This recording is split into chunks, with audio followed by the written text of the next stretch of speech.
log off, shut down, and get outside at Indian Creek Metroparks, Oxford Riley Road area. Hi and welcome. My name is Becky Vanderpool. I'm the Senior Manager of Park Connections with Metroparks of Butler County. I'm glad you're joining us today. Today we're coming to you from the Indian Creek Metroparks, Oxford Riley Road entrance. We're here for our Creeking in the Parks program. And I'm Lynn White. I'm the Education and Volunteer Specialist for Butler Soil and Water Conservation District. And this is one of my favorite creeks to go to when we go out looking for the creatures that live underwater.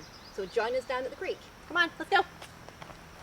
So it's been a few weeks since we've talked about creek safety, but now that we're here at Indian Creek today and you can see that the water is a little bit deeper and running more than it certainly was last week at Forest Run, I think it's important again to share information about creek safety.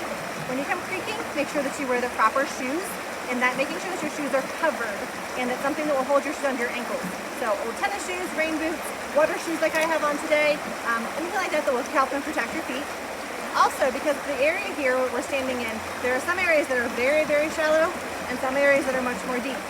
Please be careful that you keep little ones close, have a good footing while you walk by, and also just again, be aware of your surroundings.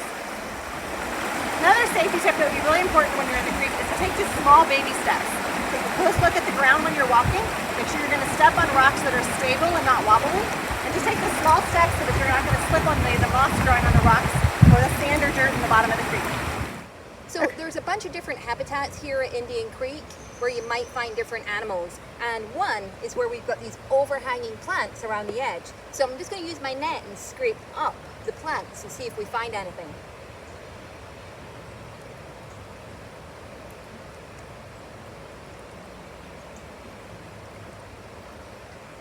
There's a few tiny things in there moving around, but nothing that great. Let's try somewhere else.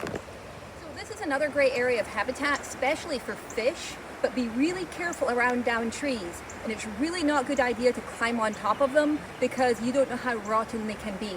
So look near them, but don't get too close.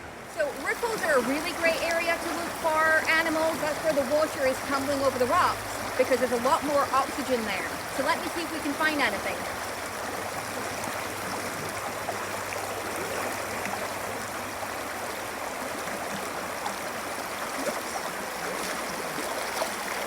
This is actually really good.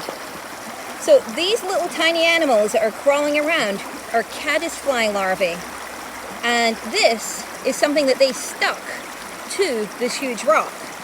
They make silk like a spider and they use it to glue these things on there. And if this was in the water, a little tiny fishing net would be hanging down from it and they use that to catch dead stuff that floats downstream. So these are caddisfly larvae. And there's another big lump here that they've built. Oh my goodness, they're big. All over this rock. I think the ones we saw in a previous episode were much, much tinier than that. Those are very cool. So caddisflies go through metamorphosis just like a butterfly. They're actually cousins to butterflies. So is that a caddisfly? Yep.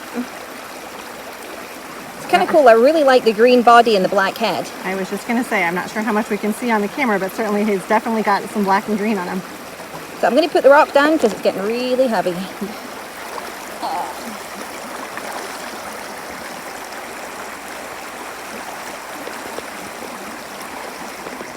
This spiky creature is a dobsonfly larva or a helgramite. Now it's best to keep your fingers away from its head because it's got really strong pincers and its bites can hurt.